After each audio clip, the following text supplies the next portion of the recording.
This is my nerd world, and welcome to it. I'm your space opera podcast host, Jon Justice, and before we get in to this week's show, a Matrix Resurrections spoiler review.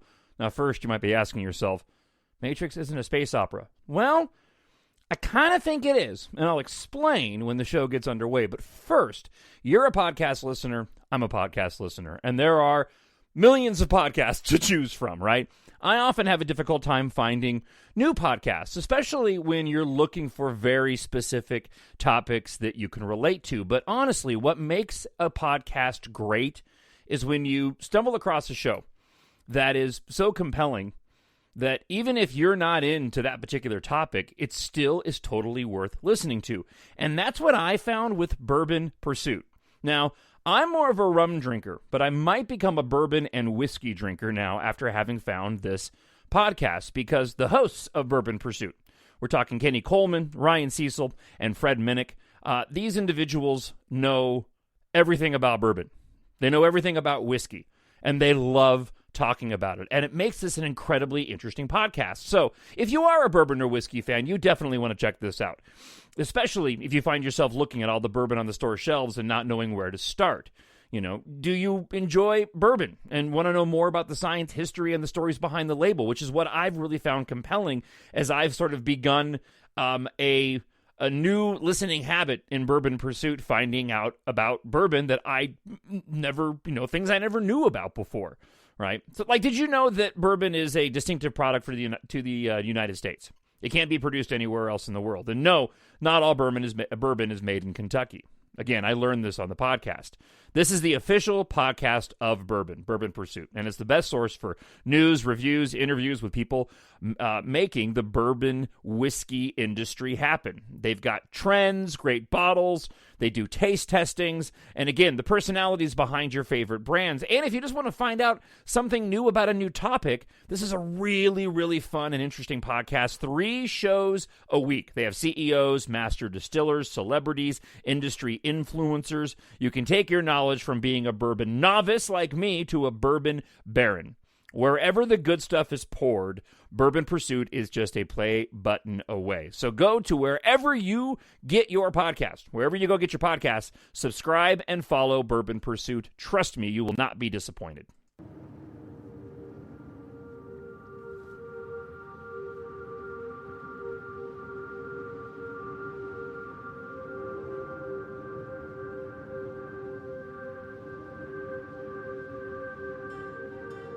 It is My Nerd World, a space opera podcast, and I am your host, Jon Justice. Glad you're with the show. I know it's been a while since I've put up a space opera podcast episode, but I had a need to get a few things off my chest over the new Matrix Resurrections film, available now on HBO Max and also in theaters as well.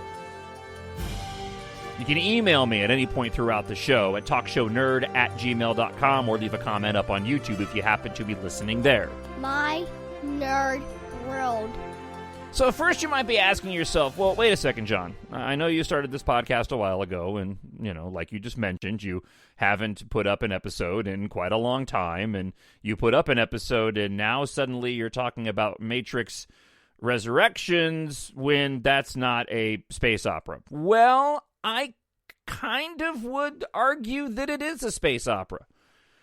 In my view, the Matrix films, apart from taking place on Earth, really do have all of the elements that you would normally find in the space opera genre that I love. And it's one of the reasons why I love the Matrix trilogy as much as I do. It's up there for me with science fiction series like, Star Wars and Star Trek. I know a lot of people have difficulty with the second 2 films, and we'll talk a bit about that as we get into the Matrix Resurrections review, which will be filled with spoilers. And again, I'd love to hear from you, because I really would get a kick out of doing some more podcasts talking about the Matrix trilogy and Matrix Resurrections if you are so inclined to want to reach back out to me at TalkShowNerd@gmail.com and share your thoughts on it. I'll record another podcast coming up again next week. But like so many individuals, having gone to the theaters in the late 90s to go see the first Matrix movie and not really knowing what to expect, and walked out of that film in one of those rare moments in seeing a film going, that movie was not only fantastic, but it's an instant classic. And that's what The Matrix was for many people, and certainly for me. I am a huge fan of the entire trilogy. And I understand people's complaints over Matrix Reloaded and Matrix Revolutions. I get that. But it follows a pattern that a lot of other franchises do that also have a portion of the fandom that liked the first film but didn't care for the other two. You have this opening story that is a new intellectual property. It's a new IP. One of the examples I'm going to give kind of fits into this category, and that's Pirates of the Caribbean. And to me, that's probably the best comparison in terms of a trilogy. And interestingly enough, with Pirates of the Caribbean 4 and 5, especially 5, it really does have the same sort of feel as Resurrections, and I'll get into that.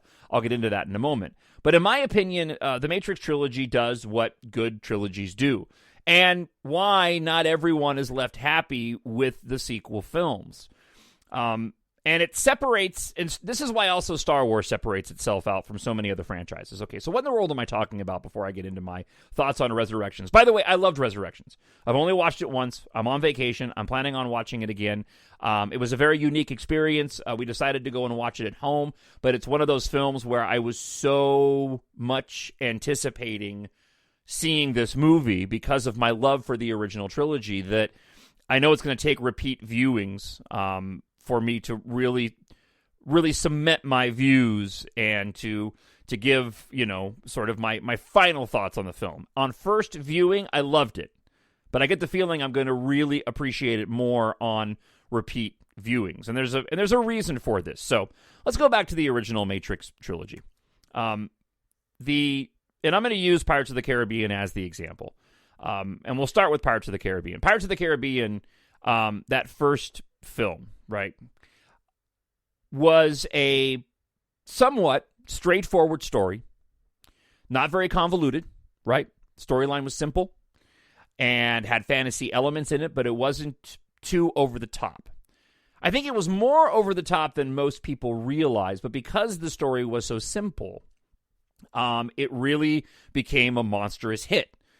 And opening films in successful franchises, right, they do that.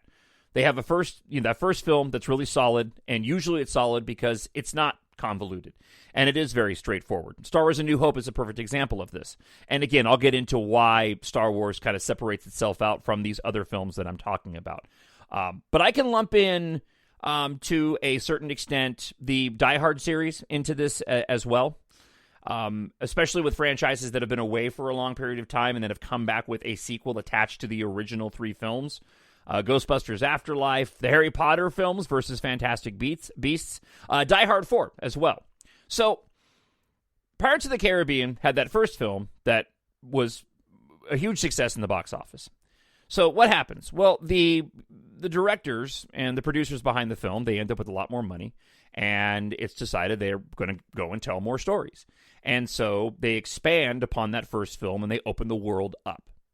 And that's what I love about particular trilogies, and certainly what the Matrix trilogy did, and why I also love the Pirates of the Caribbean films, and why so many people were turned off, because I think a lot of people have expectations that the sequels should be more in line with that first film, when in reality, that rarely happens, except in the case of Star Wars. And again, I'll get back to that.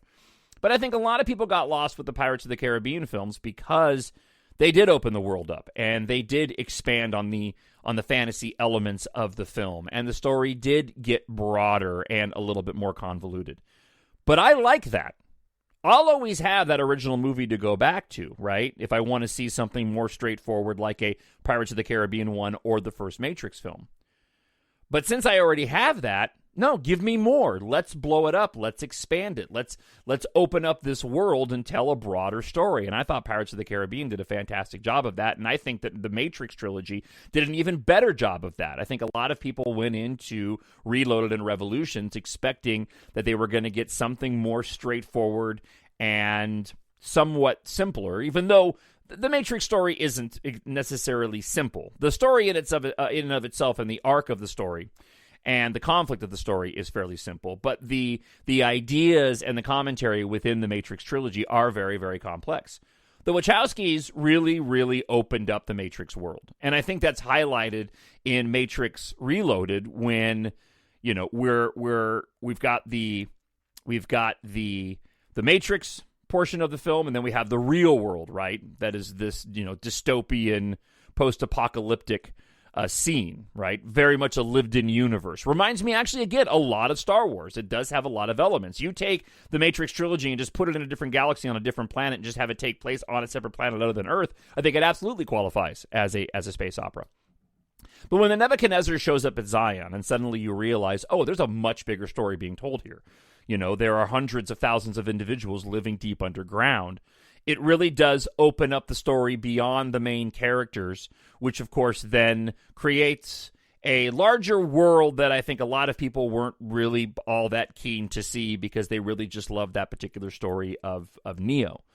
I loved those films for that. I loved both of those movies, how ambitious they were, how unique the fight sequences were. The commentary within those films is rich. It's relevant. It's got a lot of depth to it. In Revolutions, that final battle in Zion is one of the best action battle sequences sets that from any film. Right. To me, the Battle of Zion against the Sentinels and the Machines is really up there with the Star Wars space battles that I love so much. Star Wars was unique in this because the original Star Wars: A New Hope was a very straightforward story, right? And it was one of the things that I tried to achieve when I was writing my book one and my EMBARK series. And my EMBARK stories kind of do this. I have that original story that's grand in scope, but it's a very simple, these are your dual protagonists, this is what they're up against, and this is what they have to accomplish. And then as I wrote the other 5 stories, and now I'm on through book 6 and 7, the story gets bigger and broader because, you've got to add more characters, you've got to tell, you got to keep it fresh, you got to keep it new. And again, that's what I love about that original Matrix trilogy. And the fact that it really did tell a complete story. And I love that story, especially the love story aspect of the original trilogy. With Star Wars: A New Hope, you had that very first story that George Lucas made. That was basically the first part of one story that he split up into 3 stories because the original treatment would have been too much to make right in all one film. And then when you get into The Empire Strikes Back, it opens up the world a little bit, but not too much. Right? And the same thing with Return of the Jedi. There's a consistency in all 3 of those films. And definitely that same kind of consistency in the prequel trilogy. From The Phantom Menace to Attack of the Clones to Revenge of the Sith, they are very similar in terms of pacing, in terms of tone, in terms of action. There really isn't a large deviation from the previous films. And I think that's why Star Wars has been so successful. And even the sequel trilogy, I think, maintained that. It maintained a bit of that consistency. The Force Awakens is again, more straightforward story, but The Last Jedi kind of keeps with that, right? It kind of keeps it grounded. It doesn't get into a sort of a larger storytelling within the Star Wars universe to say the prequels did, and certainly with The Rise of Skywalker, in my opinion, it broadens out a little bit with some elements towards the end when you get to Exegol and the Sith Eternal, which again I think is why a lot of people didn't like it, because it did what those other trilogies, and specifically The Matrix did and Pirates of the Caribbean did. It added some elements that weren't in the other films, and I think a lot of people get turned off by that. For me personally, it's one of the things that I love about the Matrix trilogy. There's an arc there in the storytelling that grows and grows and builds to a fantastic and unique and compelling climax in The Matrix Revolutions, which brings us to Resurrections. Resurrections did exactly what I expected that it was going to do, and what other franchises and intellectual properties have done when they had a successful franchise, successful doing that thing with my fingers. There's many years that go by, and the studios decide, and the directors decide, hey, we're going to make another one.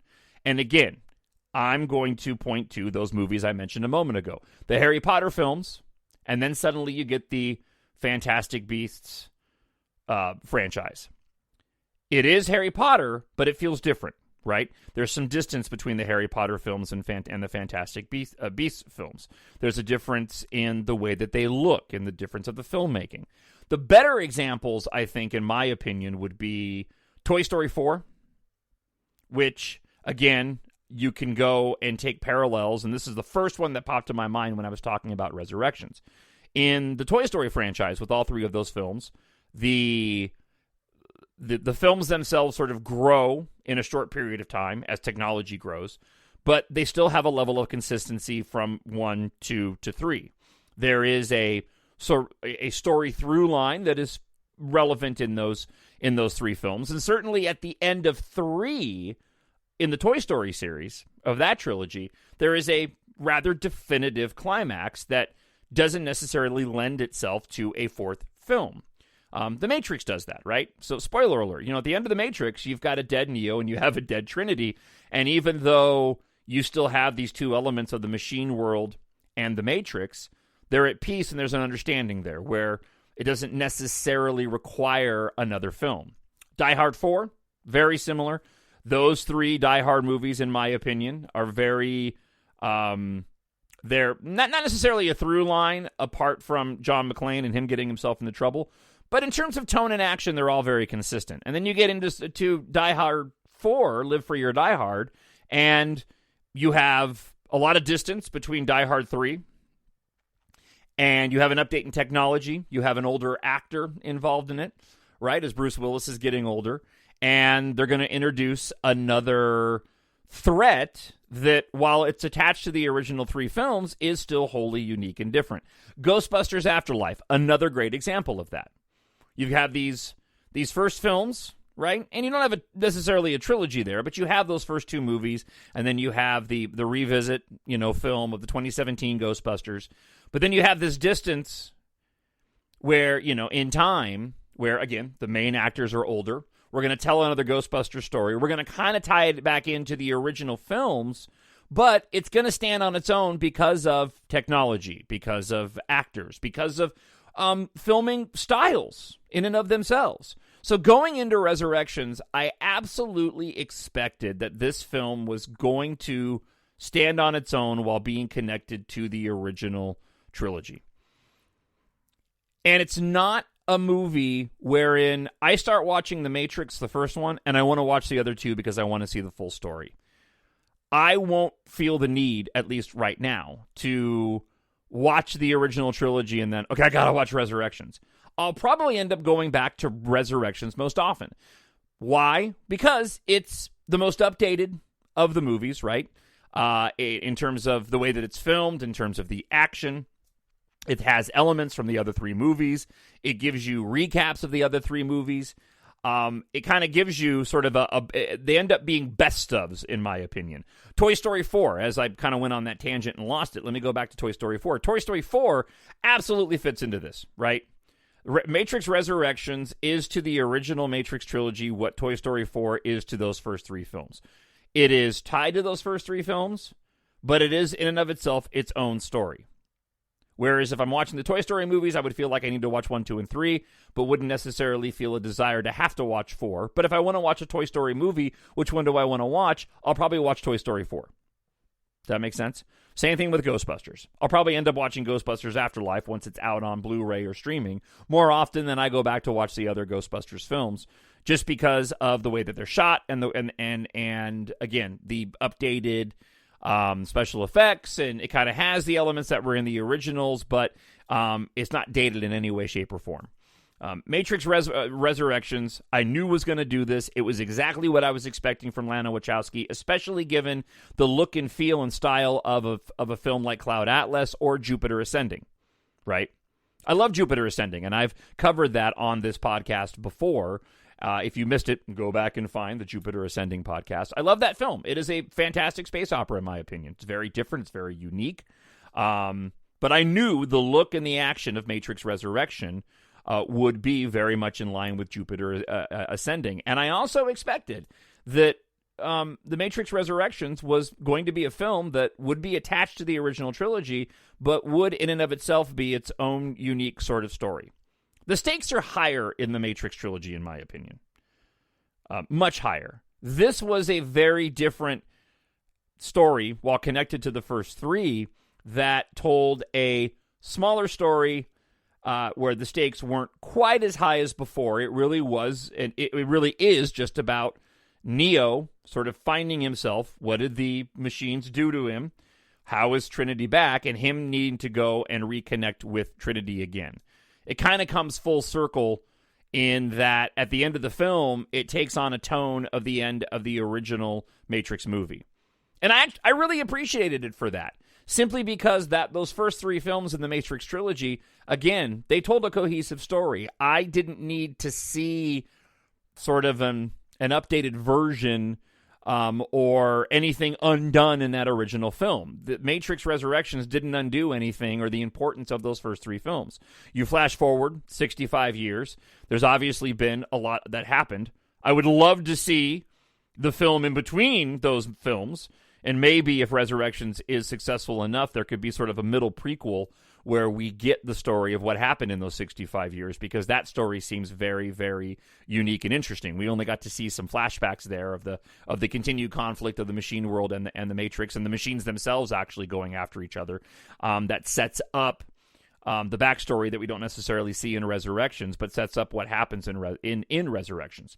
So, getting to a few things that I didn't like about the film. And I say didn't like, I'm really taking a term from the rewatchables. I'm really picky nits. I'm really nitpicking here, right? But if I have any complaints of Matrix Resurrections, they're not really complaints. They're just things that, if I had my hand in the film, what would I have done? I would have liked the aesthetic of Resurrections to have matched the original trilogy a little more. It's near impossible now. When you go back to a film that was made in the late 80s, films that were made in the late 90s, the late 90s and early 2000s compared to today, the technology just in terms of filmmaking has been updated to the point where to match the way that those films looked would be a very difficult task. Like J.J. Abrams said, they shot Star Wars Force Awakens on film, but just the way movies are shot and the way the cinematographers frame their films now is it's completely different than what they did back in the 70s and early 80s. You really have to go out of your way to try to match that. The Mandalorian has done that with Star Wars, and they've done it very well, but still, there's no doubt that The Mandalorian was made, in 2018, 2019, 2021, 22, as opposed to being made in the late 70s or early 80s, even though it has a pacing and feel of it. So I would have liked it to have the same sort of graininess and look of the original movie, but I knew that wasn't going to happen. I need to rewatch it to absorb some of the updated tech. One of the things that I loved about the original Matrix trilogy is while it obviously was dealing with things like computers, which are certainly sort of dated now, where they would get in and out of the Matrix via phone, a hard line. That's irrelevant now because of cell phones. So they obviously needed to go and update that.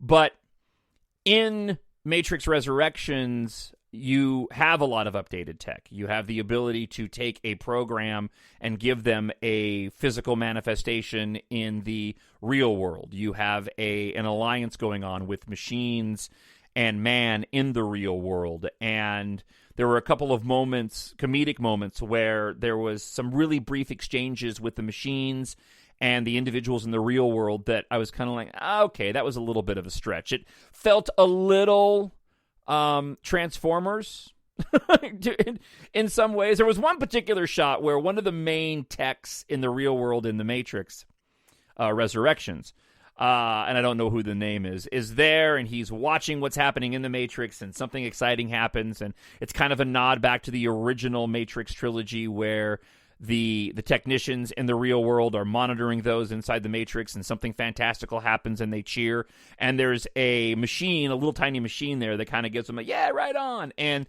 that felt very Michael Bay Transformers to me in that moment.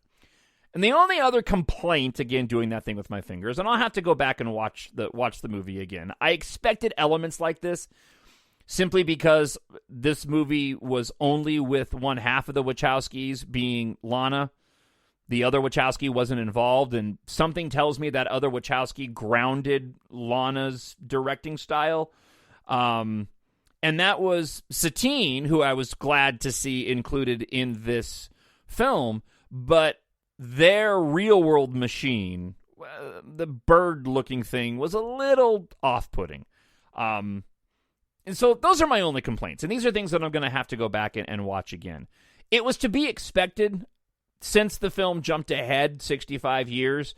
It makes sense that we would see a lot of updated technology and they would have advanced well beyond what we saw in those original films.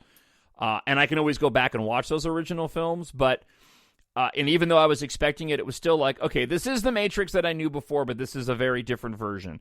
And Lana Wachowski was obviously given sort of free reign to do what she wanted to do with that. And the bird part of it is a part of that as well. As is the update in the machines. And we'll talk about this because it's part of one of the things that I loved about the movie. But the way that their hovercrafts looked and sort of flew was different. When they first introduced the newest ship in Matrix Resurrections, on first glance, I thought that was a regular machine when they were going over the human crops after rescuing Neo from the pod. It took a shot or two for me to realize, oh, that's an updated ship. It's got kind of it had a movable sort of tail on it. It had a much more organic feel to it. I really dug it, but it took me a second to kind of adjust to it. I prefer that lived-in universe than what we saw before. But again, I need to go back and watch the film a second and third time to kind of really get a better feel for how I cement my opinion about how I feel about the updates in technology within the film. So, what did I love about the movie? Well, again, while connected to the original trilogy, it was in and of itself its own film. And going into it, I suddenly realized, okay, I'm going to really have to kind of let go any preconceived notions that this is going to feel doing that thing with my fingers like the original movies. It's attached to them. The look and style was definitely what I was expecting, as I said, but it's hard not to go into it with those other three films, especially if you love them, in mind. Same experience that I went through when I saw Star Wars: The Force Awakens on first watch, right? You have an expectation of what you're going to see, and it's a little bit hard to absorb it because it is so fresh and new. I loved the continued social commentary. It's one of the things that I probably love the most about the Matrix films, especially that first one. There is a tale that is open to interpretation in that first film that can be applied to a lot of different aspects of life and religion. And there is a sort of an analog to Christianity in that first film that I really, really appreciate. And again, it's good in that there is some interpretation to it. So it's open to a lot of subjectivity of the people watching it, where you can kind of lay on top of the themes of the film a lot of different commentaries and religions based off of sort of where you are, right, and what you believe. And that's one of the things that I loved about The Matrix. And the commentary and the social commentary in Resurrections about where we are in modern times with our social networking, with our use of computers, with the desire to expand upon franchises. The movie is incredibly meta and very bold in doing so. This idea that a lot of people had speculated about and were right, that within Matrix Resurrections, they took Neo's life and turned it into, in this case, a video game that Neo himself ended up designing, and that Warner Brothers was going to go and create a fourth iteration of the game, which is what this did. As I'm watching and I'm going, man, hats off. There's a lot of really deep social commentary and themes in this film that are just as relevant as the original trilogy was when it was released. Matrix Resurrections commentary is very subjective and relevant to what we are dealing with here today. A lot of the dialogue in the film is reflective of that. And again, you can kind of apply your own view of life, right, to much of what is said inside the Matrix Resurrections. The look of the film, while different from the original Matrix trilogy, was fantastic. The action was top notch. Lana Wachowski and the individuals that she is able to bring on board to craft the fight sequence and sequences and the action sequences are just great. The actress who played Bugs was fantastic. I would love to see a Matrix offshoot with just her, as was the supporting cast. The Wachowskis, in all of their films, they really do get unique and interesting actors and actresses that you're not used to seeing. And again, it has sort of that original Star Wars vibe, especially the first Star Wars, where you're introduced to a lot of people who are not all that familiar. You have your Keanu Reeves, obviously, right? That's the big draw, but even Carrie Ann Moss hasn't really done much apart from Matrix apart from outside the original Matrix films, and she was brand new at the time. And the actress Jennifer Henwick, I think her first name is Jennifer. She's been in some other films, and I've liked her in the other films, but she really was fantastic. The story in and of itself was really unique and interesting. The way that it took the elements from the original trilogy and those characters gave him different updates, whether it's Agent Smith, whether it's the Merovingian, the coded version of Morpheus, and again, played by all the actors, the big bad in the film, all were, all top-notch, all great. Story was great. I'm a sucker for romances. It was unique, it was intriguing, and it was simple, right? And I dug that. And it was interesting, the inclusion of an older Jada Pinkett Smith, right? Why am I getting that name wrong? No, I got it right, Jada Pinkett Smith. It was interesting because the older Niobe in the film, played by Jada Pinkett Smith, steered the movie in a way that kept it simple, right? And it was all because of what she didn't want to see happen. She'd spent her time in the real world, keeping the peace between the machine world and the real world, and combining the technology of the two to keep humanity alive. The introduction of Neo had a potential to upend all of that, which could have led to a much bigger story, right? But instead, in her desire to maintain the peace, we end up with the simpler story, which really just comes down to Neo wanting to go and get Trinity because of love. And again, I love that. And it absolutely works, while still, by the end of the film, really kicking open the door for a potential of more movies, perhaps a 5 and 6, that could do what the original Matrix did. Whereas, again, simpler story in the original Matrix, right? More straightforward. Stakes are high, but not quite that high. Not as high as Reloaded and Revolutions. Matrix Resurrections does that. This is really just about Neo finding Trinity because of love. But there is a dynamic at play here now that does open up the door to tell a bigger story that could get epic in scope. I don't know if it's going to happen. It'd be awesome if it did. We'll see. But at the end of that film, like I said before, it kind of ends with now a Neo and Trinity that are kind of on par with being ones in and of themselves, right? Which is very meta to what's going on with the Star Wars franchise and a female Rey sort of be playing a female, Rey playing a female version of Luke Skywalker. The ship designs, the new Zion, the alliance with the machines, the backstory of the last 65 years. I want that movie. I loved all of that. I really, really did. And if it hadn't been for the fact that, my family wouldn't have wanted to watch it, and we watch movies together over the holidays and I'm on vacation, I probably would have immediately backed it up on HBO Max and watched it again.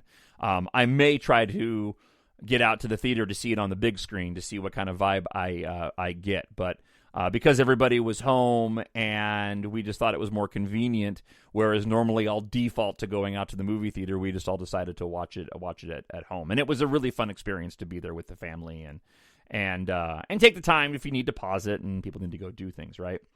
The film in and of itself, it's a film that is a parody and a sequel all at once to itself. And it's very bold in doing that. And I think that's why sort of the audience views of the film have been so split. Because it was a parody of the original trilogy while still being a sequel and fitting in. And in that sense, like all good art, it's challenging. Somebody made a comment that if you loved Star Wars The Last Jedi, you'll love Matrix Resurrections. And I absolutely get what they were saying. Now, I love The Last Jedi, but we know how divisive that film was. I'm sorry, how divisive that film is. Okay. However, Last Jedi was different while still fitting within Star Wars. It was unique. It was challenging. And, that's what art does. It'll be interesting to see what the overall success of Matrix Resurrections is. If we end up getting more films in the Matrix world, I would certainly love to see that. I think it would be fascinating to hand off the Matrix to perhaps, other directors.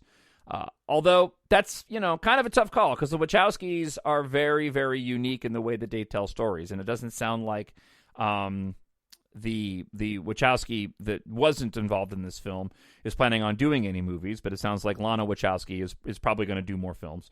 And she has a very unique style. It would be interesting to see a Lana Wachowski produced film, maybe written by Lana Wachowski, but directed by somebody else to see what we would get then. So what do you think? Were you a fan of the original Matrix films? Did you just like Matrix 1? Did you hate 2 and 3? Did you hate this one? Did you like this one? I really enjoyed it. I love to be just entertained. And, does it have flaws? Yeah, it has flaws. And there's a lot of people that have been picking it apart. But like I said, I told you what I didn't like. That's about as nitpicky as I want to get. Ultimately, I walk away from films asking myself, how did I feel watching that? And I was thrilled watching it and left that film really exhilarated and wanting to watch it again. It was kind of the same vibe that I got from Ghostbusters Afterlife. I know a lot of people didn't like that film, but I love that film. I had a great time, and it's one that I want to go and revisit again and again. And I can't wait to get a hard copy of Matrix Resurrections in my hands to put it up there with my box set of the original trilogy that includes the Animatrix and all the making of films. They did some unique things in this. There was a moment where it was kind of this film's version of bullet time, where in the Matrix the action is slowed down and rewound, and it's rewound, while the main villain, played by Neil Patrick Harris, is able to walk around the characters in this sort of stalled, slow-moving version. I had an idea years ago. I would have loved to have been able to film, to have been a movie director at some point in time. I love telling stories. That's why I write my books. And I've often thought about songs that I love and what kind of video would I make for it. And I remember there was a particular Depeche Mode song that I liked, that I had developed in my head a music video that involved an individual walking through like a bar or dance area while everybody else was slowed down, and they were moving in real time around the people in the room. And that's exactly what they ended up doing in The Matrix Resurrections, which I thought was really unique. I'm like, hey, that's an idea that I had years ago, and Lana Wachowski, made it a reality, and made it look really cool.